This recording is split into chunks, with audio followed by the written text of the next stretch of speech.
Dan buat ibu katanya ini film ini adalah yang terberat buat dia. Dan sekarang kita sudah di 20 negara karena dia mengerti banget pemainnya siapa dan ceritanya apa. Dan buat kita itu, gila dia belum nonton loh filmnya, tapi dia mau ngasih kita uang besar sekali.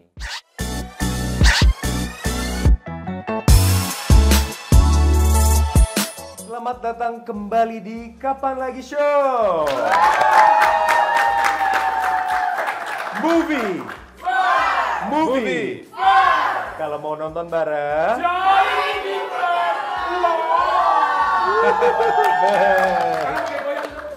Oke, best. Oke, nah hari ini kita ada di Q&A bareng sama Movieverse. Nah, di sini teman-teman Movieverse kita akan tampung 2 pertanyaan. Jadi siap-siap dulu. Jadi sambil teman-teman siap-siap, aku akan bacain pertanyaan dari teman-teman yang ada di Instagramnya Kapan Lagi dong. Oke, yang pertama dari Ragu Smaga. Seerat apa sih hubungan antara cermin dan sukma seseorang dalam film Sukma ini? Apakah akan ada rahasia dan misteri di balik cermin tersebut? Mungkin boleh diceritakan. Seerat apa? Pastinya sangat berinteraksi ya, sangat erat juga. Dan semisteri apa, memang kuncinya ada di cermin itu. Tapi yang paling menarik itu apa yang dimunculkan dan apa cerita di balik cermin itu dan siapakah orang yang di balik cermin itu yang menyenangkan. Iya,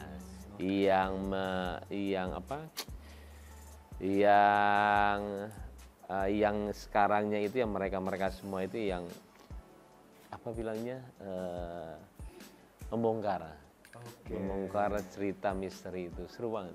I see. Oke. Kalau Kimberly sama Fedi? Kayaknya udah diomongin semua deh, takutnya spoiler ya. Bocor jadinya. Oke, boleh tepuk tangan sekali lagi teman-teman Movieverse. Dari ceritanya, di balik karakternya juga bakal ada something di sana. Siap nonton ya? Oke. Pertanyaan kedua dari IM Abai 95. Apa sih hal terberat yang dialami saat di lokasi syuting atau saat memerankan film Sukma ini? Kayaknya iya sih. Ya, itu syuting ulang. Syuting ulang ya. Salah satu yang terberat. Situasi dustinya itu kayaknya yang paling Yang tadi berat. oksigennya tipis banget. Iya. Suhu. Jadi memang secara visual keren, tapi memang syutingnya berat di situ. Pengorbanannya banyak. Dan naik turun dari pintu masuk ke tempat syutingnya. Ada tangga yang juga lumayan curam gitu. Dan kondisi ibu waktu itu lagi baru kena musibah, dia kena air panas di badan semuanya. Jadi itu mendidih, melepuhnya tuh benar-benar melepuh yang gelembung itu ya, tapi seluruh badan. Jadi jatuhnya luka bakar sih. Luka bakar. Jadi tough banget ibu itu, dan dia harus melakukan final battle ya, karena dilihatin waktu itu lukanya, kita aja kalau kena sundut itu sakit banget ya, suka nggak bisa tidur. Ini satu badan. Ini kenanya di lokasi syuting juga? Enggak, dia lagi diistirahat, di mana di hotel, lagi masak, jatuh panas banget itu, seru banget ya. Lumayan berat sih. Dan buat ibu katanya ini film ini adalah yang terberat buat dia. Karena kalau dia kan beda ya, spiritual, keaktoran, apa yang terjadi itu buat dia selalu kenapa punya karakter ini dipikirin semuanya ke kehidupannya. Sangat dibawa ya. Iya. Oke. Menarik banget ya teman-teman. Boleh tepuk tangan sekali lagi. Oke, sekarang kita buka 2 pertanyaan. Nah, silakan mungkin mau dipilih. Boleh. Iya, Mas. Oke. Dengan siapa dan Aku pertanyaan? tadi dari movie Bogor dan excited banget. Aku sih kalau ngelihat Baim ini film yang menurut saya gokil dan excited. Satu, keberanian Anda mengambil keputusan untuk bintang-bintang yang di Indonesia, mohon maaf ya, agak-agak mahal sedikit. Gokil seorang Luna Maya Anda bisa ambil. Terus satu lagi seorang Christine Hakim. Dan ini jujur aja sih, kalau aku sih UUD ya, ujung-ujungnya duit, ujung-ujungnya cuan. Dan excited banget. Tahun ini adalah tahunnya film-film horor. Dan Anda kok seorang Baim Wong berani nih munculin film horor di ratusan film-film horor saat ini. Terus apa yang menjadi excited film Anda menjadi salah satu unggulan dari film-film horor yang ada? Dan satu, mohon maaf, seberapa besar sih Anda kemampuan berani bayar Luna Maya dan Kristen Hakim? Ini gokil banget loh, kalau nggak cuan, aduh gue bisa cuci gudang ya, itu satu. Menurut saya ya. Yang kedua, dan satu tantangan, Anda excited banget mengubah seorang Pedi Nuril. Mohon maaf, Pedi Nuril ini adalah ikonnya ibu-ibu dan perempuan-perempuan Indonesia.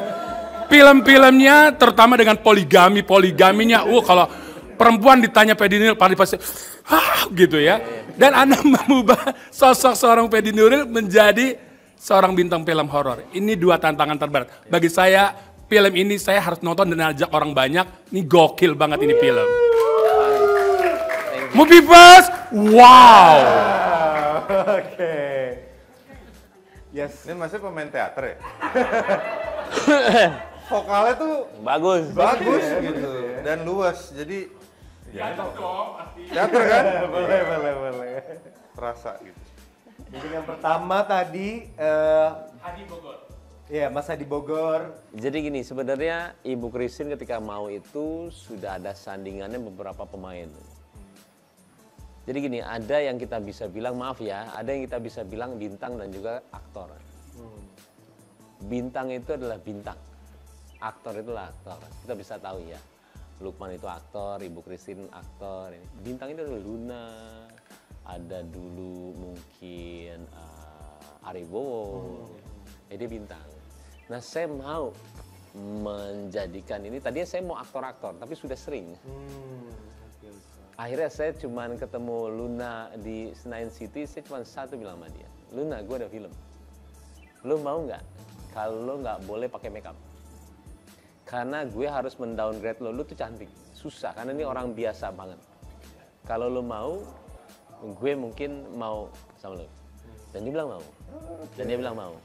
Di situ saya sudah tahu keseriusan dia untuk menjadi tidak mau cantik aja. Saya harus ngebongkar itu dia dulu. Supaya dia ngelebur di film ini. Ketika itu barulah saya mengcombine. Dan akhirnya ketika poster itu jadi, salah satu nilai jual tersendiri. Orang penasaran bagaimana Luna Maya akan bermain sama Ibu Christine. Nah itu sebenarnya ada bicara kita mengenai cerita, marketing, segala semuanya. Dan di kepala saya juga setelah itu, siapa lagi ya? Akhirnya muncullah nama Pedi Nuril. Saya sangat penasaran, dia main di film horor. Karena udah terlalu banyak berita yang memang disetarakan dia dengan ikonik banget dia. Dari ayat-ayat cinta. Akhirnya saya ya mau dia terima nggak apa-apa, emang udah biasa nggak mau. Tapi kalau misalnya mau, waduh, alhamdulillah banget. Itu sesuatu nilai positif di film saya. Orang seperti dia bisa percaya horor saya. Akhirnya saya coba, lo mau nggak? Apa ceritanya horor? Ya udah baca dulu. Akhirnya ketemuan dia. Pas dia mau minta ketemuan itu sudah lampu hijau buat saya.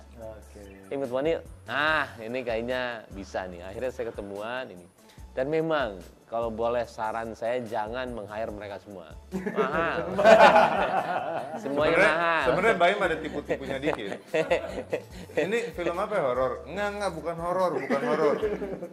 Ada benar. Ada goibnya nggak? Ada. Ya horor udah tadi. Enggak, gue kalau mau bilang horor segala macam ya udahlah, bilang aja itu horor. Selama ada goib bisa dibilang itu horor ya, kecuali nggak ada gitu kan, ada istilah thriller dan segala macam gitu. Makanya gaya-gayaan banget, bilang aja horor di awal gitu. Tapi Karena saya pasti baca kalau memang ditawarin, nggak langsung nolak. Saya pasti baca dulu gitu. Tapi emang gak gampang menyandingkan mereka semua yang akhirnya kita blunder di kita. Kenapa? Jangan mereka jadi hiasan doang di sana. Mereka harus tahu kenapa mereka di sana. Nah itulah tadi balik lagi ke kenapa pede banget untuk itu dan kenapa harus mereka. Ketika kita baca skenario harus mereka yang bermain karena susah banget.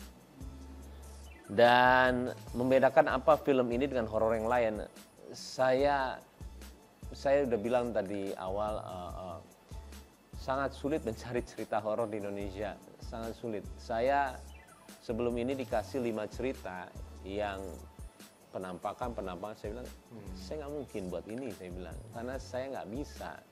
Film pertama saya adalah based on true story, saya mau.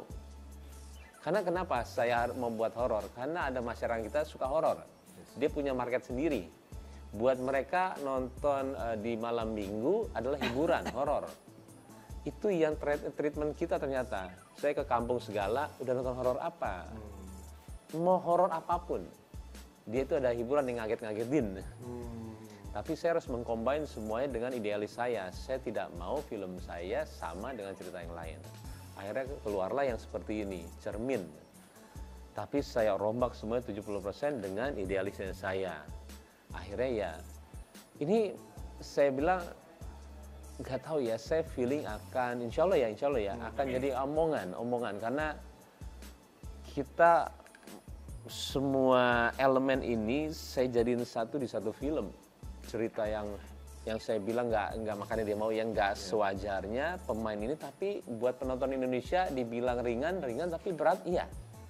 Untungnya ada film sebelumnya yang lumayan buat saya itu mikir ya, dan penonton Indonesia sudah terlatih untuk menerima. Makanya saya mau orang Indonesia itu bangga ya dengan filmnya dia. Ya salah satu saya bilang mudah-mudahan ini Sukma ini benar-benar. Sukma ini sudah di 20 negara sekarang.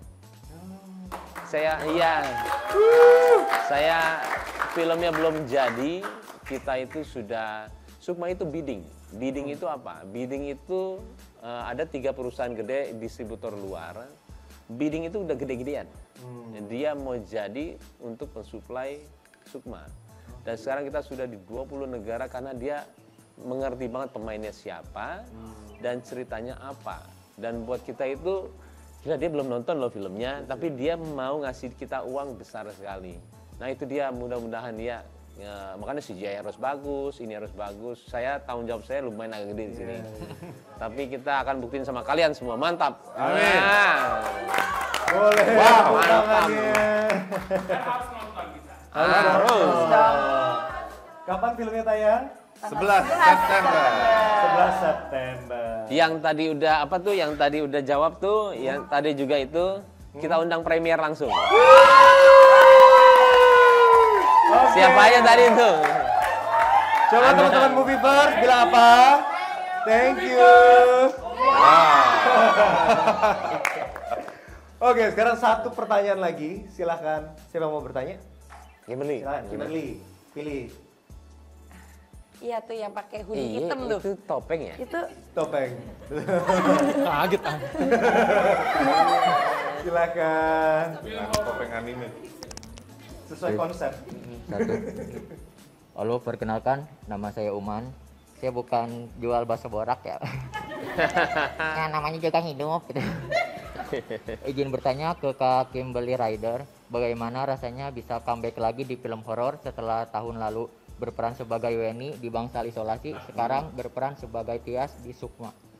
Lalu boleh sebut gak sih 3 kata yang menggambarkan sosok karakter Tias ini seperti apa? Tapi no spoiler. Terima kasih. Terima kasih. aku senang sekali bisa main dalam film horor. Kalau film kemarin itu paling lebih ke thriller sih sebenarnya ya. Kalau ini memang lebih ke horor. Dan sebenarnya scene aku di sini nggak terlalu banyak, tapi Iya, dia kunci di sini dan akan, insya Allah akan ada selanjutnya. Aku nggak tahu aku boleh ngomong seberapa banyak soalnya. Iya. Terus Tias ya tadi ya, karakter aku itu Iya, Tia. dia itu kuat, dia itu kunci dan apa ya, teman sih kayaknya ya, karena dia memang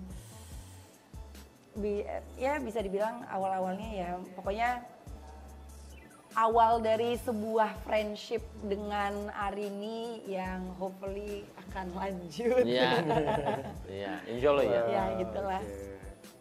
Oke, sudah menjawab. Oh, 3 kata. Itu 3 Oh, 3 kata. kata ya. Oke. Terima kasih buat dua teman Moviverse, boleh maju untuk dapat hadiah. Silakan. Nih bro. Oke. Thank you. Sama-sama. Oke, Oke. thank you so much. Oke, itu dia segmen tanya jawab dari Moviverse. So, masih ada satu segmen terakhir. Tetap stay tune terus di Kapan Lagi Show.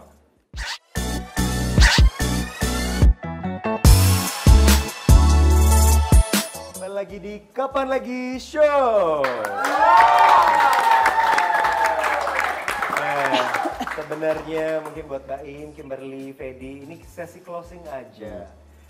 Di sesi closing ini aku pengen nongan udah terlibat di suatu film gitu ya.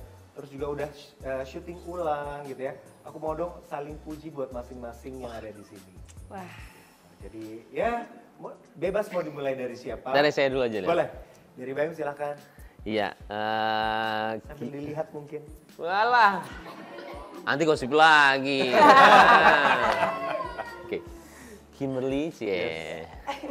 Kamu cantik sekali ya. Ini jadi gosip lagi nih di Kapan Lagi Bukan Show. puji. Lagi deh yang buat sendiri. Oke Kimberly, terima kasih sudah ada di project Sukma. Dia itu salah satu aktor yang kuliah beneran acting di luar negeri. Jadi banyak sekali orang yang mengapresiasi dia seriusnya. Yang akhirnya terima kasih, bermainnya juga bagus banget.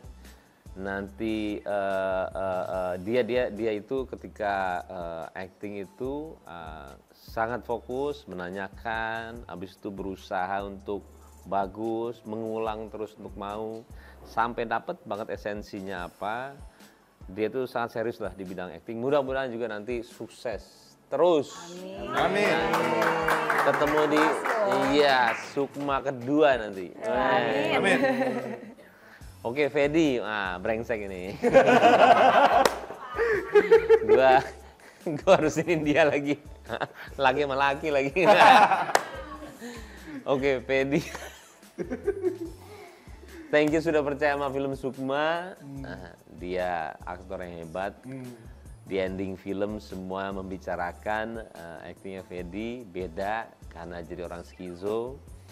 Cara dia memandang beda, cara dia untuk konsentrasi juga mencuri perhatian kita semua.